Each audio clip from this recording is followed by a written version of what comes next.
কি দেখা ভিডিও করে ফুটকি একটা ফুটকি বাচ্চা সব তুললাম বেহুলা এ তোর কুড়াল ধরতে কইছে আমারও লাগতো না না ও হেলো তুমি বুঝলি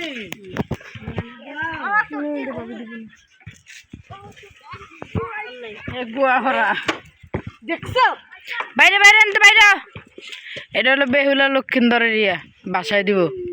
এর পাইরে বাসাইব আমারে না তোরে তোর বাসাইব তোর জামাই রে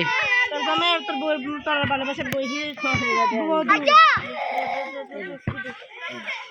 না ইয়া দেন ও লার কি রাহাল লাগে না কইতে তাই না মানে বেলা আর কত এত বান্ধন লাগতো না তো খালি কোনো লার কি রাহাল লাগে পুরান জিনিস ভালো করে মজবুত করে না দিলে নতুন এক কথা